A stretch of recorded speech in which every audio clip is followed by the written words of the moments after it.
All right, here we go. Today we have former Assistant United States Attorney Dan Dorsky and former FBI agent Mike Campi, who wrote a book that's not released yet called The War Against the Mafia, How a Prosecutor and an FBI Agent Devastated the New York Mob. Welcome to Vlad TV. Thank you. Thank you. Well, you guys have a very interesting story. So before I start, I want to talk about RICO, because that I feel is sort of the heart of a lot of the work that you guys worked on. Now, RICO passed in 1970. And can you guys explain to me what exactly RICO is?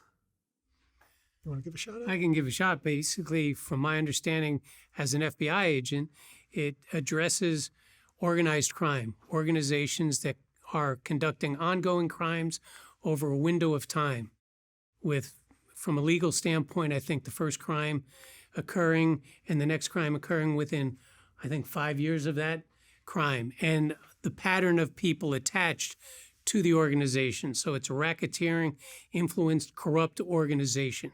It can be used, it's primarily was used on organized crime, but you can use it in white-collar crime investigations and other investigations. Yeah, as long as you can establish that there's an enterprise, which is essentially a collection of individuals with a common purpose to commit some type of activity, criminal.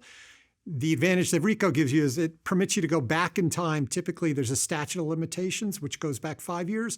Under RICO, you can prosecute more ancient crimes so long as they're, I think they have to be connected within a 5-year period, and you can connect disconnected crimes. So it provides certain advantages to the prosecution and to help a jury understand that there is an enterprise which is committed to committing certain type of criminal activity.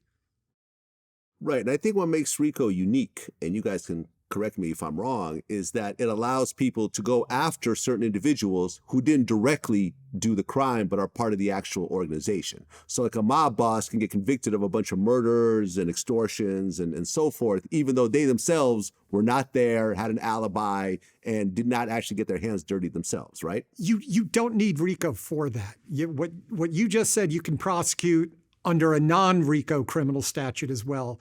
RICO doesn't open that door. Okay, so how does RICO work when you have a bunch of people in a group prosecuted who didn't exactly do the crime themselves? Well, they may be involved in the authorization process of the victim of the murder. And so that process and role basically is not just like wish list that the law enforcement is looking at. It's corroboration by witnesses that played roles in these meetings. Yeah, typically, to answer your question in a different way, typically you can cover that kind of conduct with a conspiracy charge or an aiding and abetting charge. They actually are committing the crime, but the crime that they're committing is the conspiracy to commit the act, or they're aiding and abetting the act, or as Mike alluded to, by simply approving the crime. You're actually committing the crime, although it may not seem that way from a non-lawyer's perspective. So when it comes to the Mafia in New York, which was kind of an epicenter of it, there's always been this kind of interesting history behind it, where there's a lot of people, a lot of politicians actually deny that there was a Mafia. So for example, in 1985, when the Gambino boss, Paul Castellano, was shot and killed in front of Sparks Steakhouse in Manhattan, when the New York governor, Mario Cuomo, was asked about it, he said, "You're telling me the Mafia is an organization? And I'm telling you that's a lot of baloney." Yeah, again, I just laughed at that statement because I thought, there was some other agenda there. You had the commission trial going on. I, knew about the Mafia decades earlier. And the fact of the matter is, it could have been his displaced anger of what he viewed as prejudice against Italians. That's the only thing that I could look at in that capacity. I believe he knew there was a Mafia. You grew up in Queens. There's history there. And he just, for whatever reason, maybe from a presidential aspiration point, but that statement was so false on so many levels. A young kid in Queens, or Brooklyn knew it. They could be 10 years old. They would know about the mob. So it's not as though, his statement made no sense. And I, as a 10-year-old growing up on the Upper West Side in the city, I knew that there was a Mafia. My dad told me stories about the mob I think it was generally known. The president of the United States in the 1960s had an open investigation for the benefit of the public on organized crime. And Joe Valachi had testified in Congress in the 60s about the mafia. So Mario Cuomo's statement was just absurd. And in the commission case, which involved in part the murder of Paul Castellano, I believe, but certainly in the commission case, the evidence of organized crime was so strong that the defense lawyers acknowledged that the mafia existed because they realized that they couldn't avoid that fact. Well, Mike, you're a former FBI agent, but at one point, the founder of the FBI, J. Edgar Hoover, said there was no such thing as the mafia. Yeah, in my eyes, it's sort of awkward because, again, I'd have Sunday dinners as a family, and my father had three favorite topics he talked about. One was the mob, another was corruption in the church, and another one, corrupt politicians. And they all ran together in mishmash. And so the concept of the mob existing and Hoover not knowing about it, he sent, like when I tried to change the subject to the New York Giants, get off topic about the mob, he would laugh and talk about J. Edgar Hoover being corrupt. And it was the impression that it could have done and dealt with his sexual preferences and that the mob was aware of it, which in that level makes sense. But at the same time, the decades earlier, his wheelhouse was communism and addressing communism. And so the expectation of him being so far removed from things, although he frequented New York and clubs, and so he could have been, when you think of Fat Tony Salerno's attorney, he was gay. He was a prosecutor that was used by J. Edgar in the whole communist.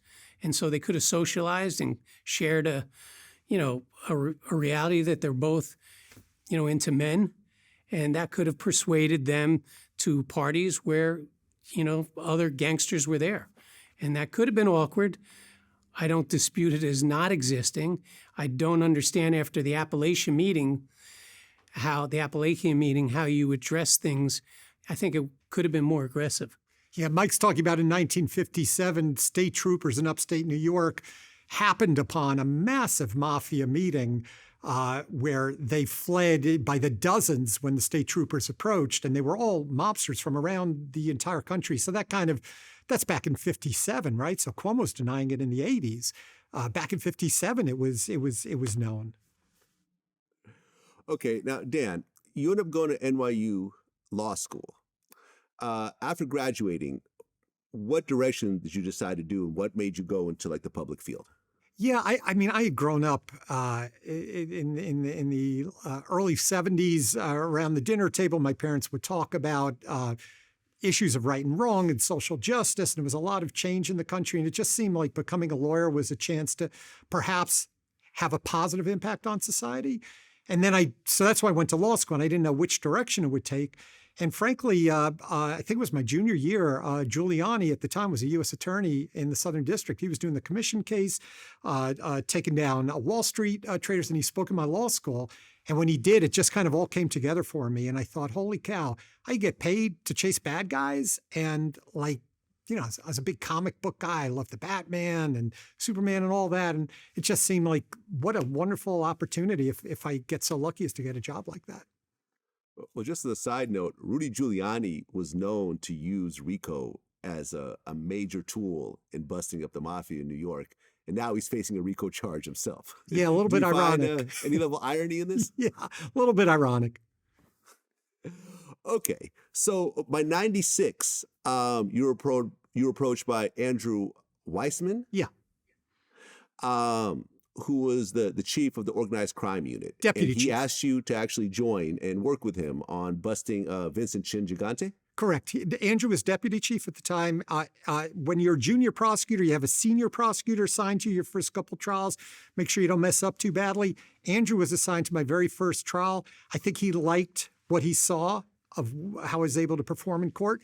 So he came up to me, and he asked me to join the trial team as the junior guy for probably what was the biggest case in the United States at the time, which was the trial of Vincent the Chin Gigante, who was the boss of all bosses, the most powerful criminal figure in the United States, who on top of that had this legendary crazy act. So he had avoided being brought to justice for decades by dribbling in the mouth and wearing pajamas and just acting crazy.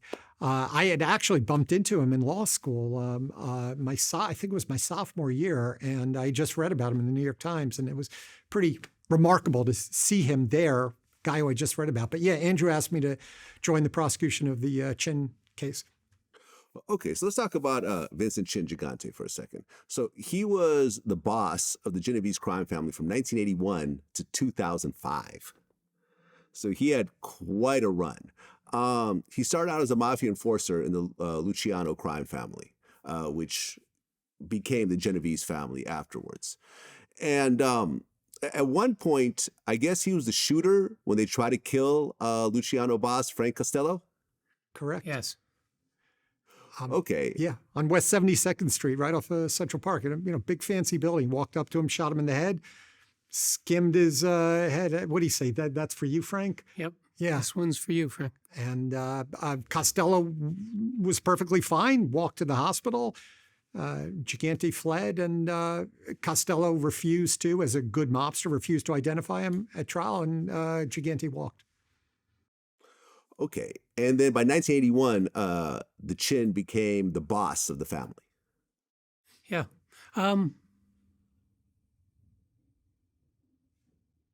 Yes, because I'm thinking of Benny Squint Lombardo, who was the boss, and it was discreet during a period of time. So. Okay. But then at one point, a war broke out. And by 86, he ordered the assassination of John Gotti, which actually didn't end up happening.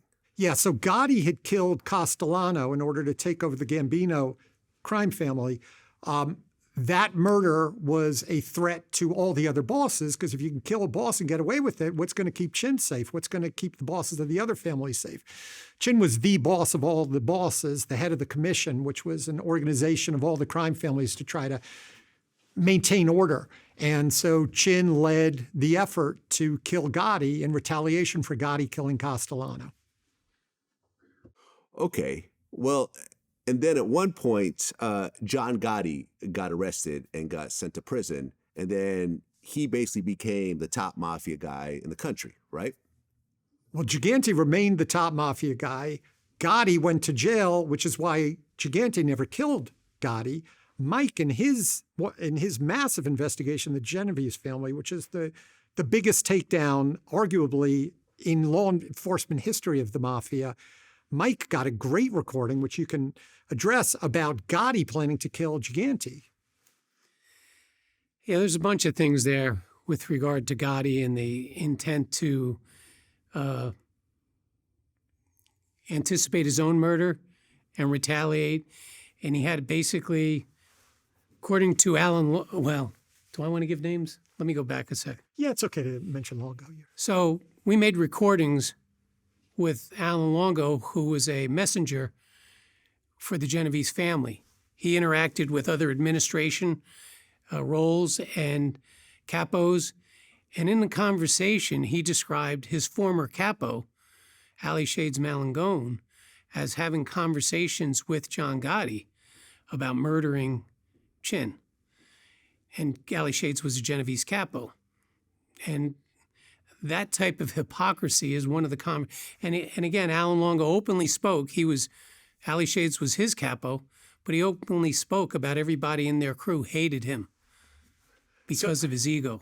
So while you had Gigante convicted for trying to kill John Gotti, what the public doesn't know, but as we talk about in our book, War Against the Mafia, which is coming out in November, and what Mike alluded to is Gotti at the same time was planning to kill Gigante, and I don't think that's ever been publicly known before.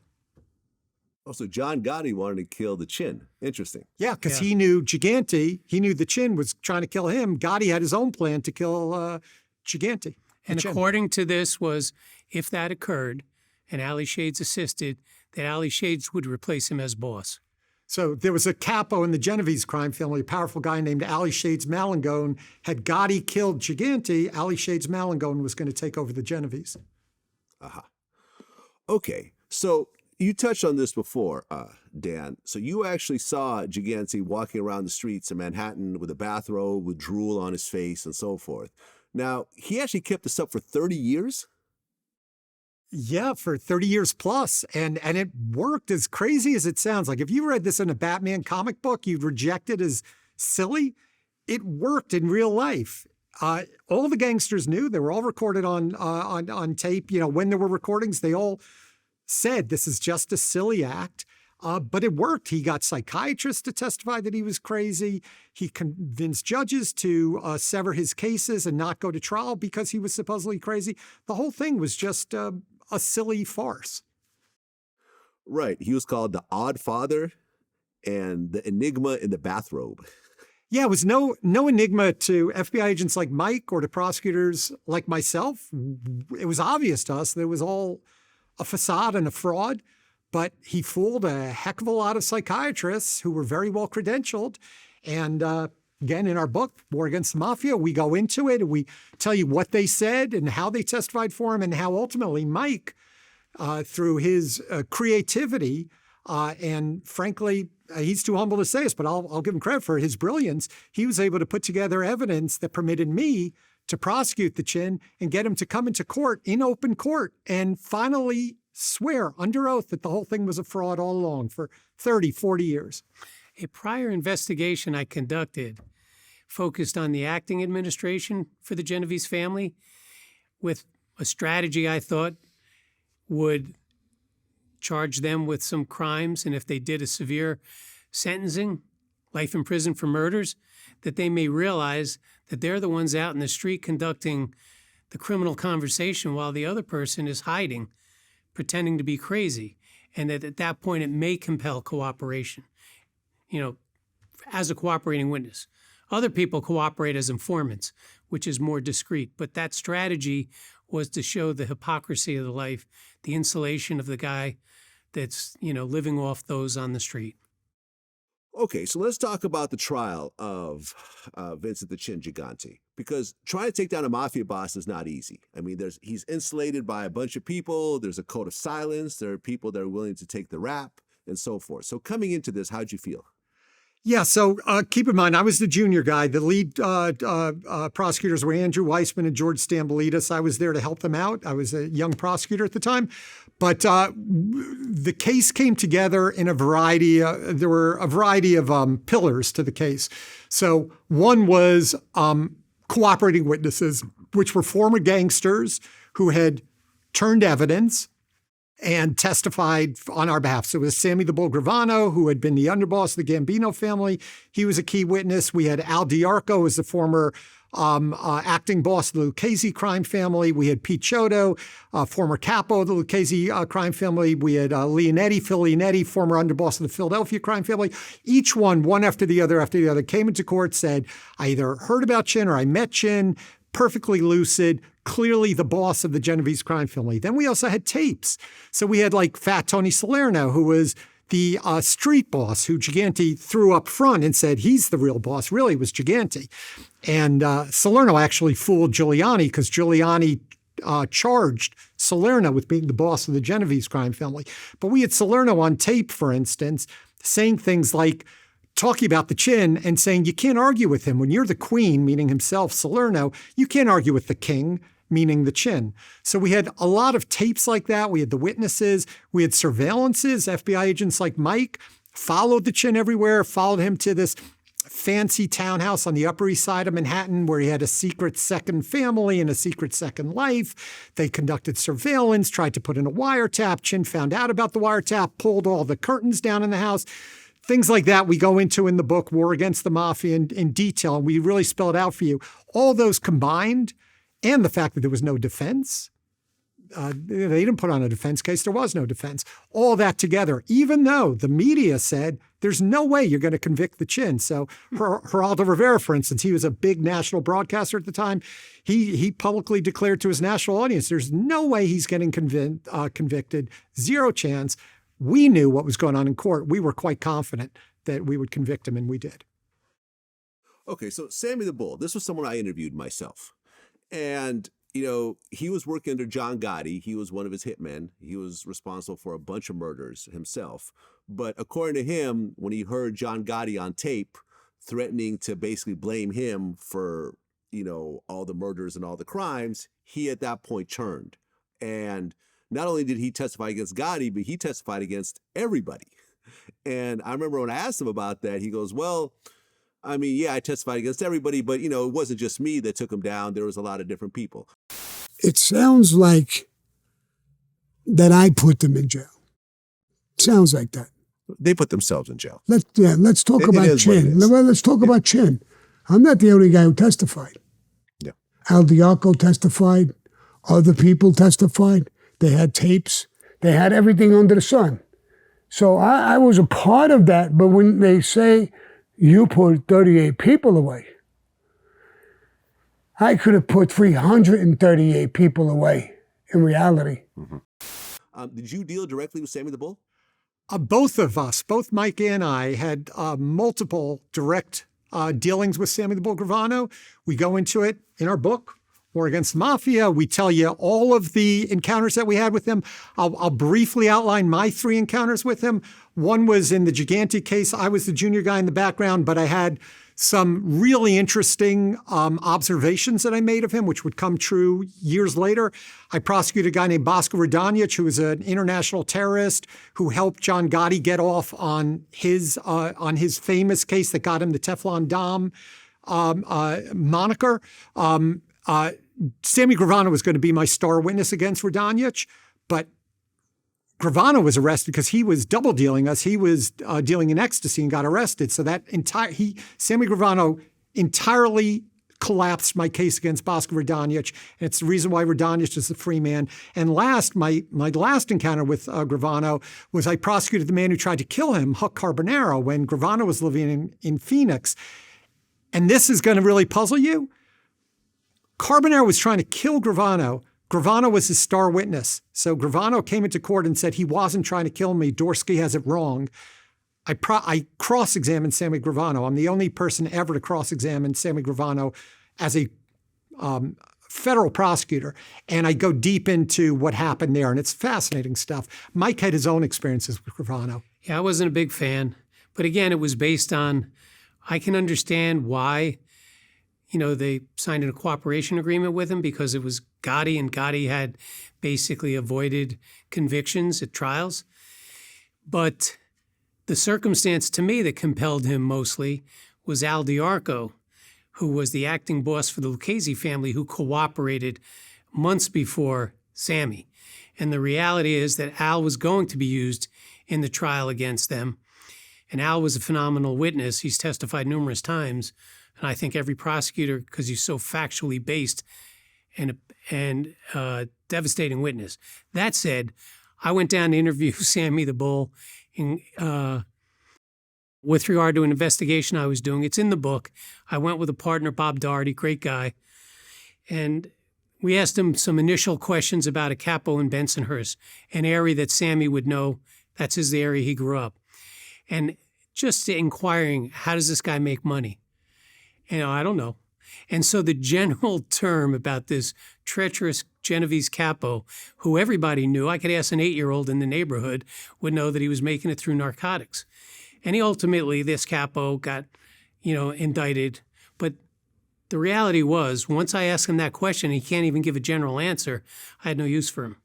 So meaning Gravano. You had no use for Gravano. So our interview was about 15 minutes because I would never put a liar on the stand knowingly or somebody that wasn't fully cooperative. And so I had a tough time with that. And I just, the interview was cut short. I'll say, too, which he probably didn't tell you, Vlad, when you interviewed him, but Gravano testifying in the Gigante case, there was a lot of stuff that was going on behind the scenes, which we go into our book. Gravano did not want to testify in the Gigante trial. He actually refused to. And we explain kind of what happened there and how ultimately he was forced to testify. So it's stuff that he probably doesn't want known, but is factually accurate. But his handling agents like George Gabriel, Frankie Spiro, Matty Castellano, I think. Not No, Castellano. no, but they were yeah, good guys. And they established a rapport. I remember Chicago? Frank and Matt, basically, I think when they saw Sammy after a relative died, they, basically provided their condolences for them. And I think Sammy appreciated that. So in that regard, of feeling one, the treachery of John, trying to twist things maybe for self-serving purposes and acquittal, and knowing an Al Diarco's coming up as a witness, that doesn't bode well for Sammy to beat a case either. I'll give you a little tidbit, Vlad, which is in the book that's pretty fascinating, I think. So when Gravano was forced to testify against Gigante, I was at a meeting with him where he was talking about a relative of his who had a regular job, like Mike had a regular job, like I had a regular job. And Gravano at that meeting referred to that relative as a sucker. Yeah. And I remember just being braced. I was sitting there, and it was so bizarre to hear those terms for somebody who works an honest, regular, legitimate job. And I thought, man, does this guy have both feet in with us, or does he have one foot still in the criminal world, or both feet still in the criminal world? I didn't say anything to anybody because I didn't want to be mistaken for a troublemaker, but it really, really caught me. And it turned out he did have both feet out years later when we learned he was dealing ecstasy. Well, Sammy the Bull admitted to killing 19 people. One of which was his brother-in-law. He didn't actually want to talk about that in the interview. That was the one thing that he just wanted to leave off the table, which I agreed to. I asked him if he was a serial killer at the end of the interview, and he said, "Oh, no, I'm not a serial killer." I mean, would you consider yourself a serial killer? 19 people that you admitted to killing? Huh? Well, you've admitted to killing 19 people. You don't consider yourself a serial killer? No, of course not. Mass murderer? What? Mass murderer? I don't like the sound of that, but I mean, you can call me that, call me whatever you want. I'm fighting for Cosa Nostra. I never killed a woman, a kid, an innocent person. I kill people in the Mafia. But there's serial killers with less bodies than Sammy the Bull. How do you feel about having someone like this with such a treacherous past that ends up getting a slap on the wrist, 5 years in prison? So, how about, go ahead. Yeah, at that time frame, a lot of things I try to put in perspective. Is this a message that resonated with others to cooperate? And when you look from that point forward, it did facilitate a lot of cooperation of other people from the LCN life, from the organized crime life. Numerous people. But again, I bring it back to an Al Diarco, where you don't know what your sentence is going to be until you fully cooperate. And to get, his had a cap on it, I think. I think George Barone didn't have a cap on it. It was life in prison. Nobody has a cap. We don't put caps on it. It's like you're fully cooperative. And it's up to the judge based on your cooperation and your credibility. So yeah, that was a little awkward. But in that regard, I think it all related to John's prior fixing cases and other shit. Excuse me. And Vlad, keep in mind, like a law-abiding society wants organized crime to disappear. It's a cancer on society. They kill people. They terrorize people. They hurt people. They impose an inflation on the rest of us, an income tax on the rest of us who have to pay for their lifestyles. So we want to get rid of crime. And what we'd love to do is get a minister to testify about the Mafia. We'd love to get women with baby carriages to come into court, testify against Mafia, but none of them know anything about the mob. So the only way to destroy organized crime, which is what we're tasked with doing, is to get fellow gangsters and haul them into court and have them describe what happened. The only way they'll do that is if they get rewarded, because otherwise there's no reason to do it. So as Mike was describing, what you're trying to do is convince other criminals to come forward and give away the secrets of the criminals. And that way you have a safer life. We all have a safer life. All of law-abiding society has a smoother, less corrupt, less fear-filled life. That's the reason why a judge gave him the sentence that he did. And the other thing that the book points out is the hypocrisy of the life, the treachery of it. To have a criminal organization that has hundreds and thousands of people attached to it to come before your blood family, nobody knows better than the gangsters in the life based on how they were treated. But not all of them have the courage to leave it. and not all of them have the ability to be honest with their children. And the book does provide a foundation of evidence of hypocrisy throughout the book, going back to the days of Luciano. And keep in mind, too, each one of those murders, he wasn't doing as Sammy Gravano. He was doing as a member of organized crime. That's what they do. He was really good at doing what they do. So you take him out, now they have one less killer to kill, right? That's what the rest of us want who live law-abiding lives. And we want to turn them into a weapon against the rest of them. That's what they do. They kill people, they torture people, they terrorize people. And the brighter ones, I think, are the ones that cooperate. They have the intelligence to sit there and think, this isn't what I want for my future, my family. And even though it's difficult, it's not difficult to be truthful about people that basically, some of them are sociopaths. Some of them are just absolutely evil. And just be honest about that. I mean, I really think some witnesses watching them testify, the credibility of them, it's genuine. Okay, so in 1990, Vincent the Chin Gigante was indicted on racketeering charges, but it was determined that he was unfit to stand trial because of this whole crazy routine.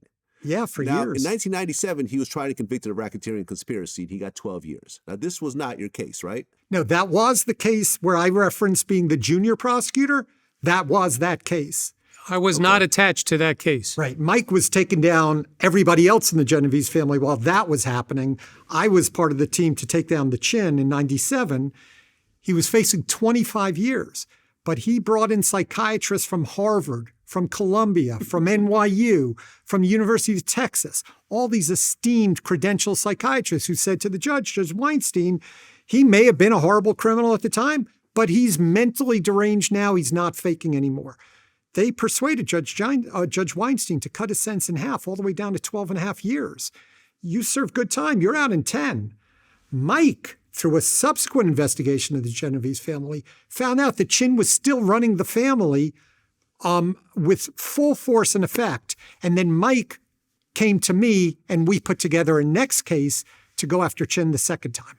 It's in the book. It's a fascinating story because, again, his communications and conduct, once he got into prison, it's an awkward spot for him. And Chin was Chin. He wasn't the crazy guy. And so it was a simple layup for us. The book spells it out. And I sort of giggle about it because, again, that's an example of the hypocrisy of the life. His own daughter talks about it in her book. Okay, now, Mike, you had a star cooperator named Mike Cookie Durso. Correct. Tell me about this guy.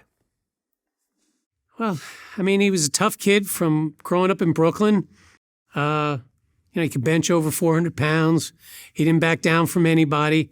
But he first came to my attention showing up at a social club on Mulberry Street that I had a wire in, meeting with these brothers from Staten Island who were involved in stock fraud.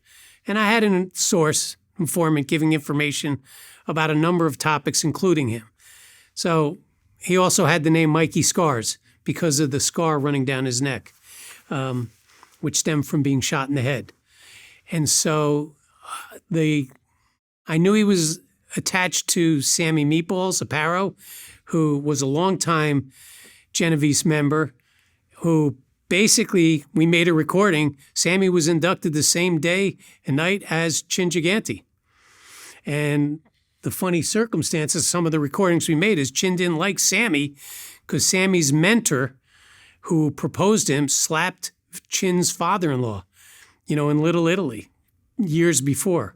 And Chin always held that against Sammy like he did something wrong.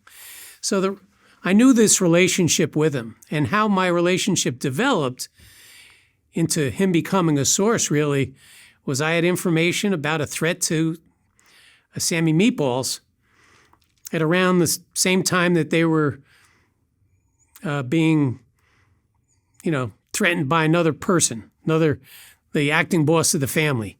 And so I went out, based on my source information, to meet with Sammy and tell him, I have information about a threat to your life. And he jokingly said, can you tell me who? And I, no, obviously, but if you feel that earth shake and you want to reach out for cooperation, you know my name, give me a call. So as I'm walking back, apparently Durso meets with Sammy and asks who I was. And he said, that's Campi, and FBI. And he says, he thinks he's with us, he's corrupt. And he goes, no, Campi put the way Mickey Domino, Barney Balomo, the acting boss, Jimmy Ida. Actually, I didn't learn until after Durso cooperated with me that Durso went to put up the bail for Ida's release upon his arrest. He was denied release because of his threat to the community, but Durso was putting up a lot of money for his, to be released until trial.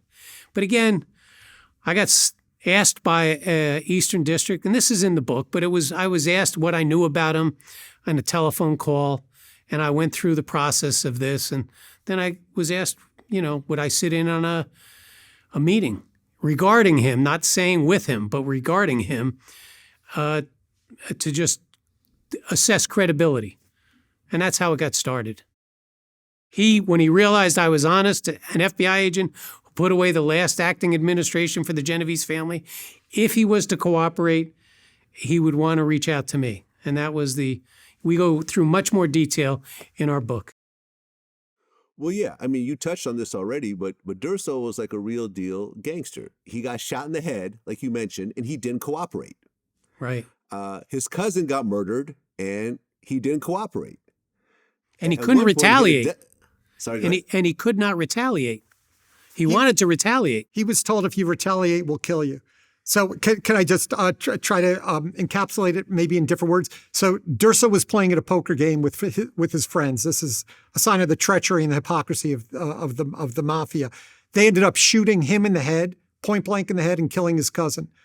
He tried to get revenge, was told within his own family, the Genovese, if you try to get revenge, we'll kill you. A couple of years later, he gets a threatening phone call from a stranger. He puts that guy in his place. It turned out he was talking to the acting boss of the Genovese family. We go into the book. We explain it all in our book, War Against the Mafia. But that guy then put a second hit out on Durso. So he'd been shot in the head and survived, hadn't cooperated, gets a second murder assignment against him, still doesn't cooperate. It's only because he had very powerful friends that Durso had in the Genovese that he wasn't killed. Eventually, he decides, I've had it with the life. He learns about Mike Campi being the agent who took down the Genovese in a previous case, a devastating case that we write about in the book. Mike took down their acting leadership, and Durso reaches out through a lawyer who he could trust. He reaches out to Mike Campi, and they begin their work together. Right. You're talking about, in terms of a hit being put on him, you're talking about the acting Genovese boss, Frank Farby Serpico. Correct. He ordered Durso killed a second time. And again, the people who shot him in the head, 8 months earlier, two of them, the two main planners, attended his wedding. Attended Durso's wedding. Can't make it up. Okay. And because of all the non-cooperation with all these crazy events that are happening, everyone in the mafia looked at him as like a real deal gangster and an upcoming star in the organization, right? He was. Durso was an upcoming star. Mike was able to have Durso record powerful Genovese refer to Cookie Durso as the next John Gotti. All the while, Mike was working him on the street. It's remarkable stuff. Well, during that time, Durso was actually ordered to kill various people, right? Yeah. Yeah, we diffused a few of those situations. There were a couple, though, towards the very end when you decide to take the case down, because Durso was ordered. I mean, Mike can speak to this, but just to again, lead. the book captures it. Yeah. But there was going to be a combination of made guys from multiple families that were going to go out, 5 from each family, that were going to go out and basically destroy this other criminal organization that was impeding in a number of different ways. And they were just picking the 5 most trusted, and Durso was one of those 5. And ironically, Mike captured through Durso Al Longo, who's a very powerful Genovese, saying to Durso, we're only picking you because you're such a trusted gangster. We'd never pick anybody who would cooperate with the FBI. Durso's recording the whole thing. And the task was to, as Mike said, obliterate the entire Albanian mafia. That was what they were going to do. They were going to kill dozens or hundreds of them. Okay, so Mike, you worked with Durso for 3 years, right? Correct. Originally, And we were during only that supposed time, he was recording everybody. Yeah. Yeah. What basically the day would begin where we'd have a topic of topics to address from prior recordings. And when he got done making a recording, the recordings would be lengthy. I tried to review it as quickly as I could. For the next, I talked to him every night about what we're going to do the next day, who we're going to meet. And it was just to close loops on the evidence so that, there was overwhelming evidence on any number of people. A scheme would come up, like there was a scheme regarding stock fraud where they were banging tens of millions of dollars through a corrupt check cashing facility. So I came up with a scenario to fund a check under the guise of somebody stealing from a huge corporation that lacked control so we can identify the check cashing facility and the individuals involved. And the recording we made was, again, hilarious. Nobody's to meet this guy. Nobody's to know this guy. And it was like, okay, let's create a scenario to go through this process. And I'll just let you know, Vlad, at the very end, the takedown that Mike orchestrated was referred to by the FBI, and the public doesn't know this, which we go into in the book. But the direct quote, if I'm remembering correctly, was that his takedown could be considered, quote, the most significant and successful undercover operation in the history of law enforcement. You're talking all law enforcement all time, not just New York, not just the Mafia. And that's what Mike was able to accomplish through his use of Cookie D'Urso. Yeah, he was brighter than your, most guys on the street, into money, schemes, and just a tough kid. He didn't back down. There was a guy, Johnny Bull. He called him to his face, Johnny Bullshit. I mean, there's a lot of, it's just his nature. And that's the hypocrisy of it is somebody that's a little guy, 5'6", doesn't like you because of how you conduct yourself, will be available to kill you if somebody wants to kill you. And that's, it's an odd process. Well, yeah. I mean, D'Urso basically took down the whole leadership of the Genovese family, including Vincent Gigante and essentially every acting street boss for the past 20 years. Correct. I do believe he also, the recordings we made with him facilitated the murder of Adolfo Bruno from Springfield, Massachusetts. And that was because Adolfo Bruno, on recordings, and again, there's details in the book, about secretly inducting Mike into his group. And in part of the conversation, he cited how Chin likes him and that he used to bring guns to Chin for murders. I mean, those are things you do not speak about. It may be your ego wanting to impress somebody, but that's Chin would kill you. And again, when you look at, I think the kid who killed him may not even know why, because it was orchestrated with the West Side crew and other members, powerful members of the Genovese family. But I do think it stemmed from the recording that D'Urso made with Bruno. Just so you understand the impact of what you recited, Vlad, about every acting boss for the last 20 years, Mike twice took down the active leadership of the Genovese crime family. Genovese crime family is the most powerful criminal organization in America. No other agent, to my knowledge, ever took down the leadership. He did it twice, to the degree that they were caught on tape publicly. Actually, this wasn't on tape. This was reported to him by a witness, that Barney Bellomo, who was the acting boss of the Genovese crime family, was so aware of Mike that he warned other criminals not to commit certain crimes because Mike Campi might find out about it. The guy sitting to my left. Not might, will. Yeah, that he would Which learn I about laughed it. at when I heard that. Yeah. Okay, well, ultimately in 2007, D'Urso was sentenced. So I guess he secretly pled guilty, a long time ago, right? 98, June of 98. Exactly. The day after then he met with Mike, he went into court the very next day and pled guilty to murder with a possible death sentence. Mike began working him the very next day. We made a recording that day. Okay, so he admitted to murder back in 98, and then you fast forward almost 20 years, 2007, now he's being sentenced. And, there was a lot of letters that you guys wrote on his behalf and so forth. And essentially at the end of that process, he got no prison time, right? Correct. Yeah, which is absolutely appropriate when you look at the devastating impact that he had to permit Mike to take down the active leadership of the Genovese, key members of the Gambinos, the Lucchese's, the Colombos, the Bananos. I mean, nothing like that has ever been done before. So if you want to encourage other gangsters to step forward and collapse organized crime, you want to send out the most encouraging message to others. Step forward, you'll be rewarded. That's why. And again, I think it's because he realized the hypocrisy of the life and wanted to be out of it. And again, when you think he got shot in the head, couldn't retaliate.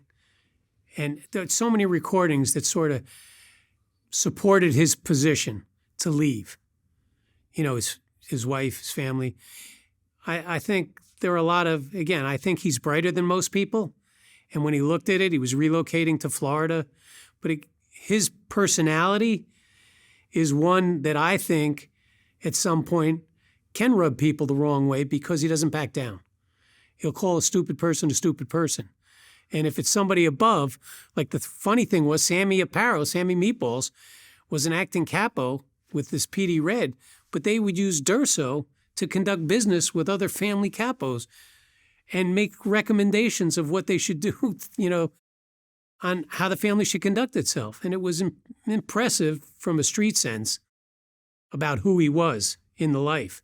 But the fact that they were postponing his induction because the acting boss, who really was the one that screwed up, didn't want to make him because it was insulting how he spoke to him on the phone. I mean, it's so stupid on so many levels. He was an unknown male calling a guy that got screwed in a gambling operation by the employee of the acting boss. It's like, of course, that guy, the boss's employee, was wrong, not Durso. And you call him on the blind without identifying yourself and tell him to stay away to a guy that's tough? They're not staying away. I could see so many others going back and doing the same thing. The irony is there's a good argument that could be made that he would be running the Genovese crime family today if it weren't for his own crime family shooting him in the head and then threatening to kill him again. They sabotaged themselves. They shot themselves in the foot, and he ended up destroying them. Yeah, I'm not sure. Because there was such power with Barney Balomo and the Bronx crew, and they're younger. Barney's the current, supposedly, official boss of the Genovese family now. And again, I charged Barney a few times. And the reason I charged him, even when he was in prison, was he agreed to the original indictment that I had, pled guilty to a 10-year hit, and then he appealed it. And that, when I was thinking, so you're appealing something you agreed to get a reduced sentence? So I thought, all right, I'll just go indict him again when I make recordings and evidence. And, we'll play that game that way. And ultimately, Durso, is he still alive right now? Oh, yeah. Okay. Was he put in witness protection and changed his identity and everything? Yeah. But he's also,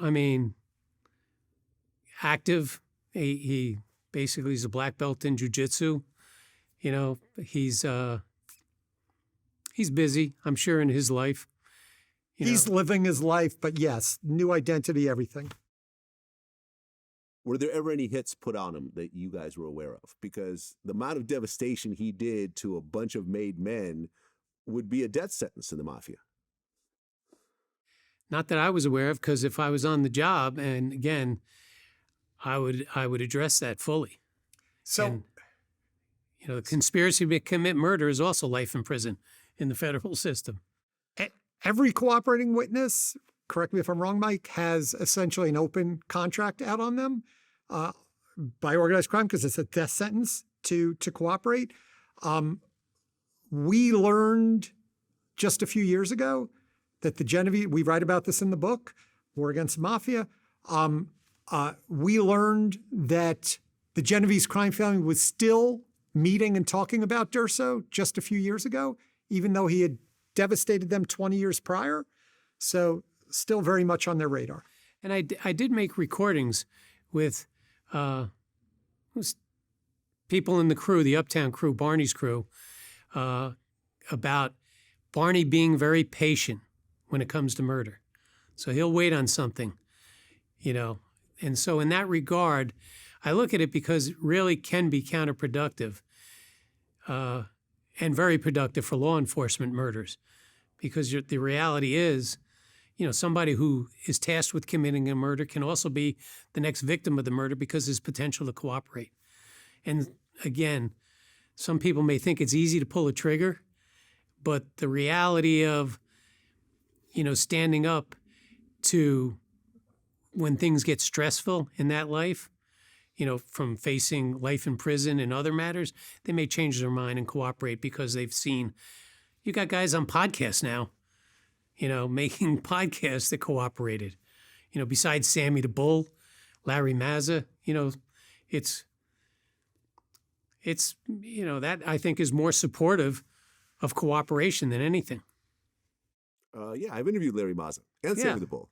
And Michael Franzese and a whole bunch of other Mafia guys along the way, all of which cooperated in their own ways, some of which understand that there is, danger to their lives if they go back to certain Brooklyn neighborhoods and so forth. But, at the end of the day, I feel like everyone who cooperates always has a great reason as to why they cooperated. It's always like, I was going to not cooperate. I was going to do 1 million years in prison, but then they threatened my family, so I cooperated against 50 people. It's always the similar type of story. Yeah, and it's truthful as well.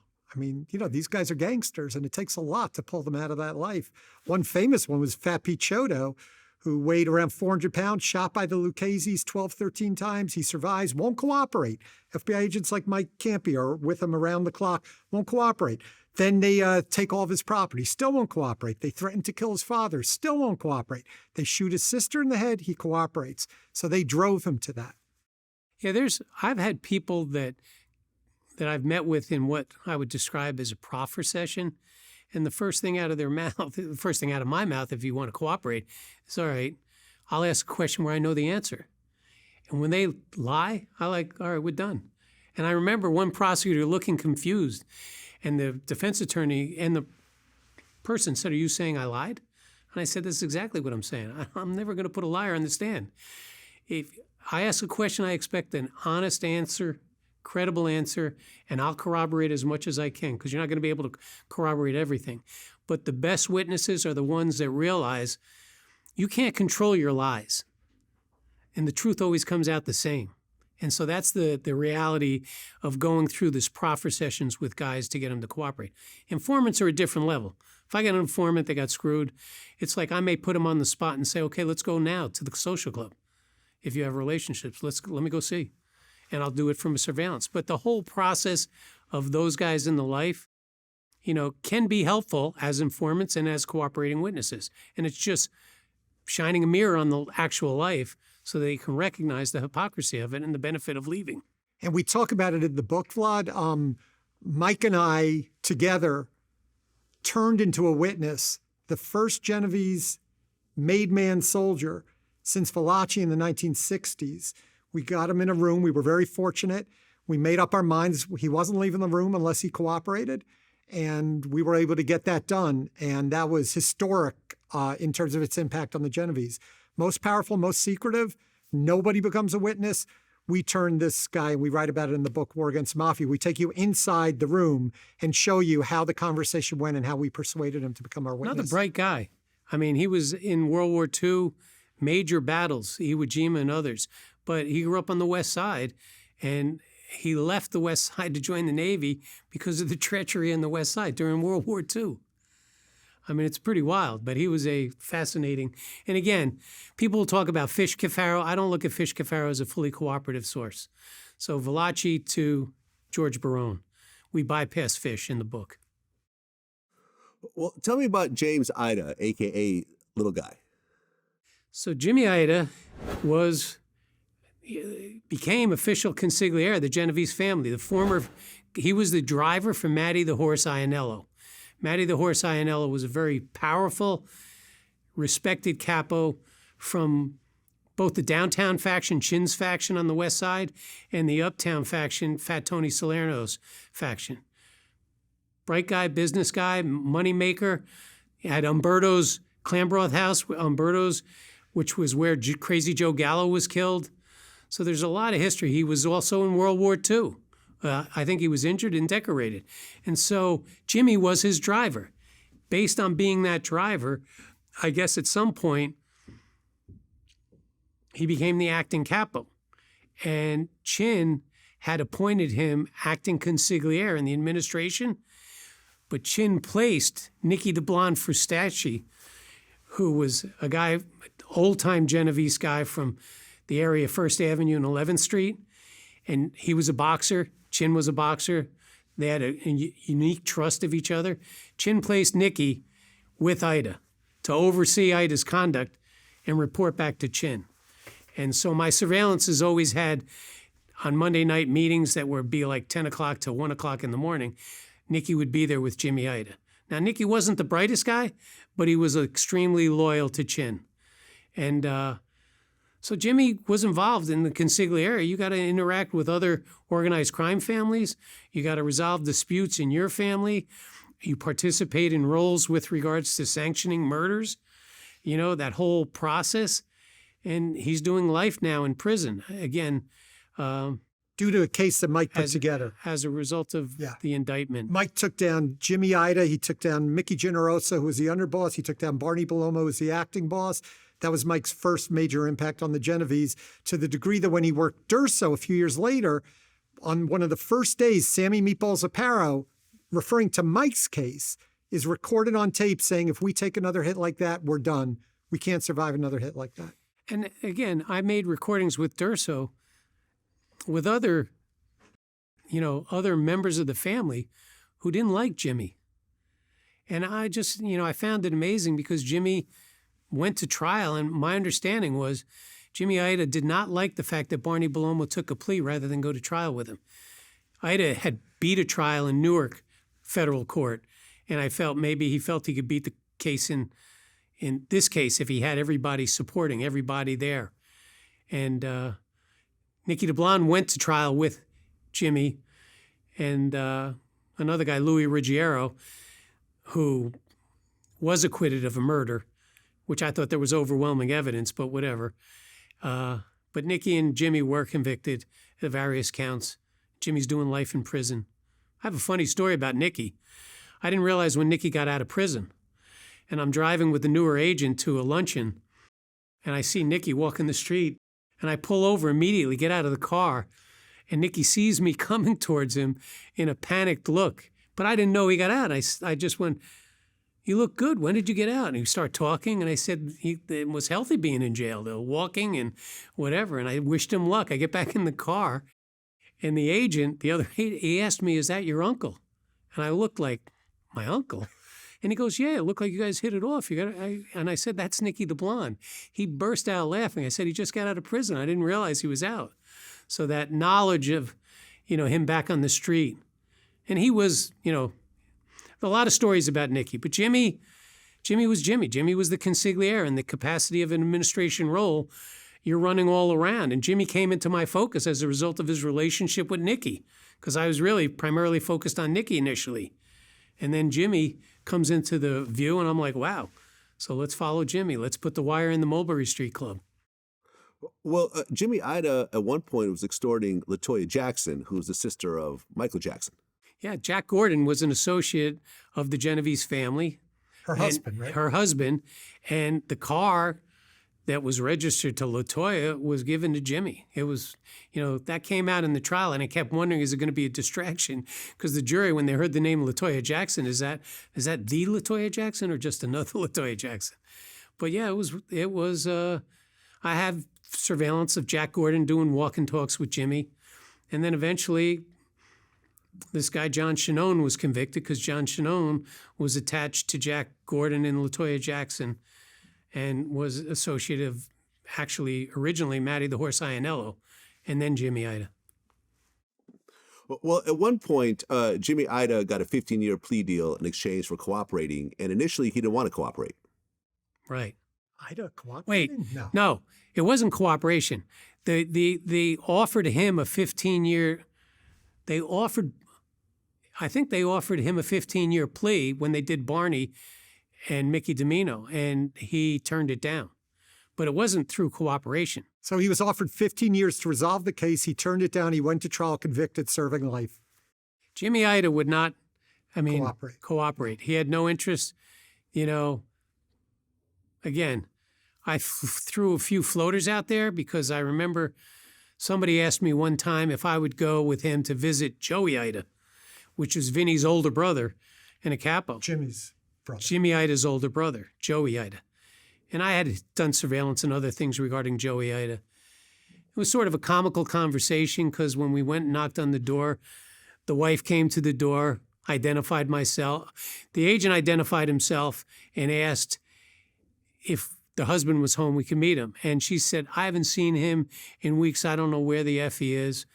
And then I said, well, when you see him, can you tell him Mike Campi came to stop by to see him? And in the back of the house, I heard Joey Ida, Mike Campi, I got a bone to pick with you. And he came out and proceeded to try to tell me how we fixed a case against his brother.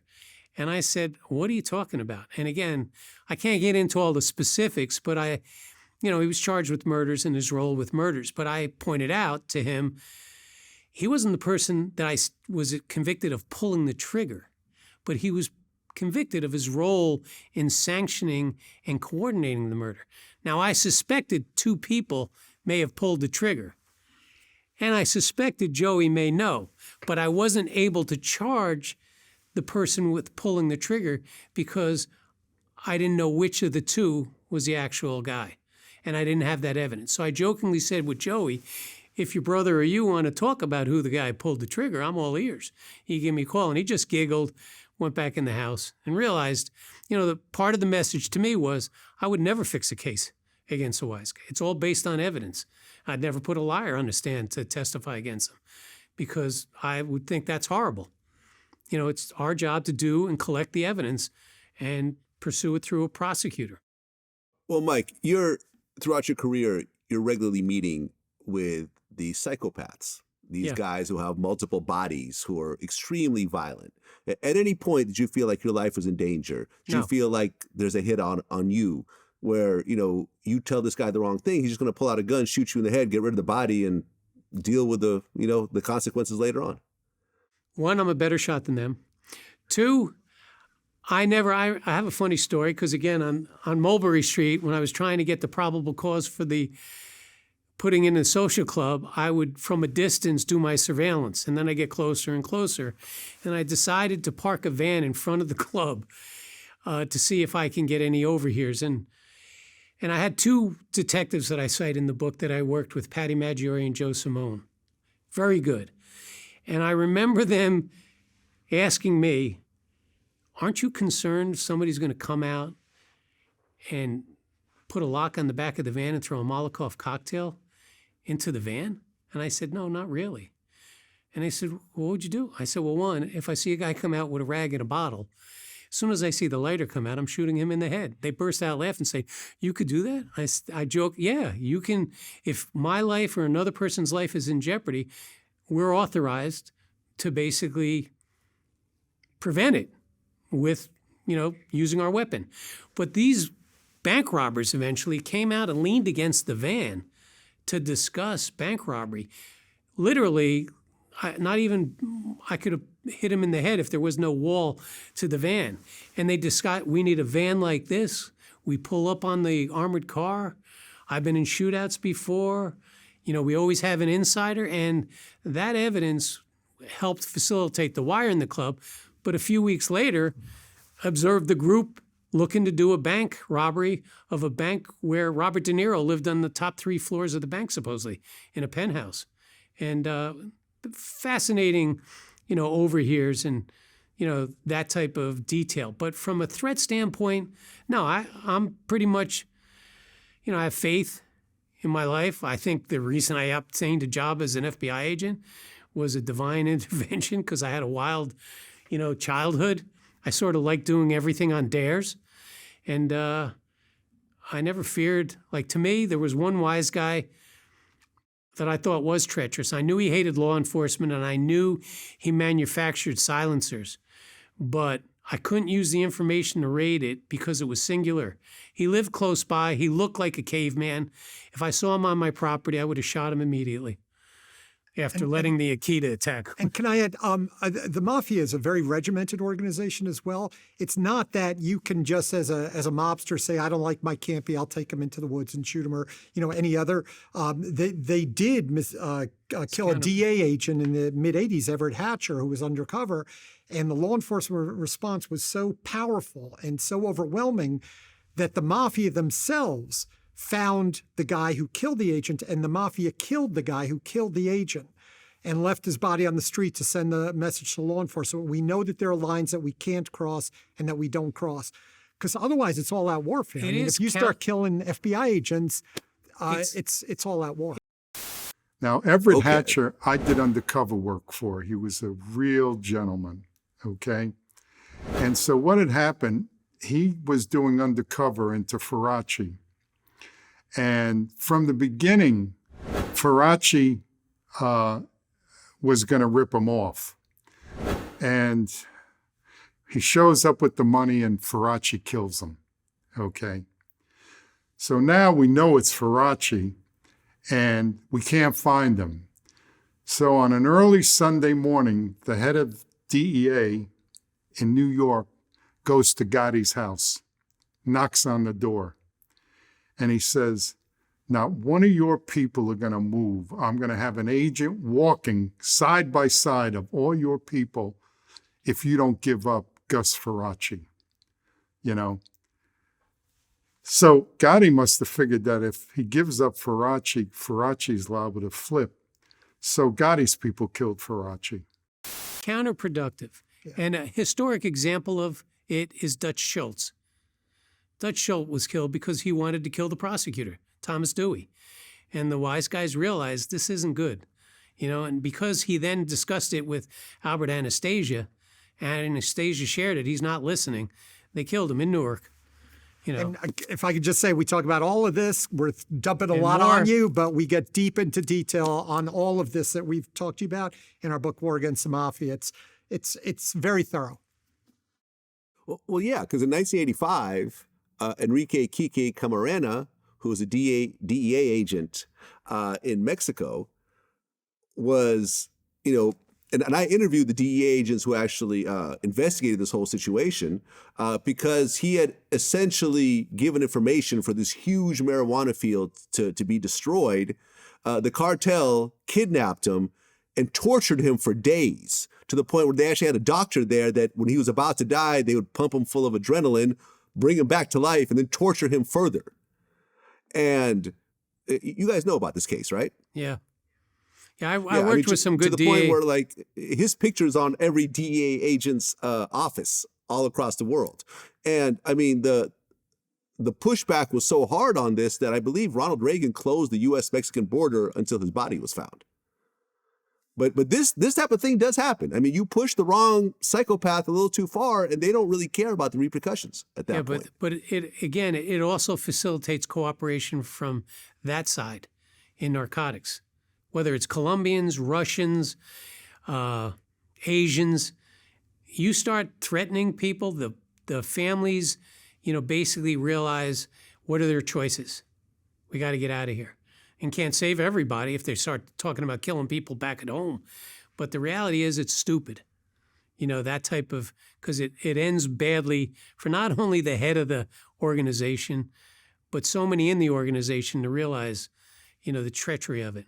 Yeah, and what you referenced happened in Mexico. So it's a continuum, right? The more lawless a society becomes, the more of a risk what you mentioned takes place. So we as a society of law-abiding people have to take a very strong stance to protect the lives of the people who protect and serve the rest of us, people who are like the agents like Mike, because otherwise you start to go down that slope and then you have total chaos, total corruption. Nobody has quality of life. Well, 2023, the Mafia is still around, but it's not nearly as prominent as it was in the 70s and the 80s. That's what... If you were to honestly look at where the Mafia is right now in 2023, how would you really explain it? So to simplify it, and again, there's a little more complex nature in the book, but the reality is I compare it to an NFL team. When your left tackle gets injured, they don't play a man down. they replace him with somebody that's not as good. When you look historically of the unions and the industries that the mob controls, and I've spoken with people that are working it, but the way the news media comes across, it's not what it used to be. They're telling me it's like back in the 60s how they're meeting. And it's just, the reality is people are removed from focusing on that crime because it exists. It continues to exist. And it's just allowing an organization to, again, regain a power to a point where you're now, okay, who are the players? Who are the primary players? The guy Carmine Polito, who shot Durso in the head, is apparently out of prison now, and he's a capo in that crew. So in other words, the information is that they are very strong. They're very powerful. I trace it to September 11th because I was a prosecutor at the time. Prior to September 11th, organized crime, La Cosa Nostra, was the #1 priority of the United States Department of Justice from a criminal priority. Beginning September 11th, it transitioned to international terrorism. Agents were pulled off. We had dedicated squads of agents for each of the 5 crime families in organized crime. After September 11th, they were consolidated. Agents were moved. Prosecutors were moved. Much less attention was paid to organized crime. It's 20 years ago that they haven't been actively looked at under the radar. And as Mike said, the feeling is it's like the 60s again, which is not good news for the rest of society. They're meeting, they're conducting business, they're generating money. And the reality is, why would they walk away from that? It's just, okay, who do we groom to basically go collect? Right, but crime is a lot harder to pull off in 2023 than 1983. There's cameras everywhere. There's cell phones everywhere. You could triangulate cell phone positions to put you in a certain place. You go to New York, and there's more cameras in New York than probably anywhere on earth. And, transactions are now more easily tracked, and it's really harder to, you can't get a fake passport easily like you could in the 70s. Yeah, but it goes in both directions, right? Because now there are secret ways of communicating that even law enforcement can't get into. And there's things like Bitcoin and cryptocurrency where you can't follow transactions. So I think it's a tool which goes in both directions. And again, it's generating money. How do they generate money, right? Concealing it is another aspect of it. But if you have, say, instead of, my understanding is the FBI, your squad back in 85, you had individual squads investigating individual organized crime families. When you start combining them, and you don't combine them like there's historically, to me, the Genovese and Colombo family go back to Crazy Joe Gallo and before his murder. There's an alignment there. The Gambino's more with the Bonanos. Lucchese's more with the Genovese. So when you reduce your manpower, it's like, okay, what do they focus on? They focus on, an extortion, a simple extortion, rather than how is the administration involved, what roles are being played, who are the victims. It takes time. And if you don't have a prosecutor interested in it because they're interested in other aspects, it's very difficult. A prosecutor, usually a U.S. attorney, their window of time as a prosecutor, it's not a career prosecutor in New York, maybe in other parts of the country. But in New York, you've got a 2 to 5 year, maybe 7 year window. He's got multiple people pitching him investigations. So to get him to pay attention to organized crime when the media and the DOJ and FBI are saying, oh, it's low scale now. It's not that big. What I can tell you, too, is in 97, when I joined the organized crime unit, we're talking almost 30 years ago now, we were told, the new prosecutors in the unit, the goal is to reduce the organized crime families to the level of street gangs. I can tell you now, almost 30 years later, that never happened, still to this day. And the reality is, doing a RICO investigation, if you do it properly, you can use forfeiture as a huge tool to decimate. If they're involved in crimes that involve multi-million, tens of millions of dollars, then seize property, seize construction equipment, but the aspect on the criminal side is different because they sign a different, the forfeiture prosecutors are a smaller population. So they're not always assigned, and the prosecutor may want to get a plea with a reduced amount of forfeiture.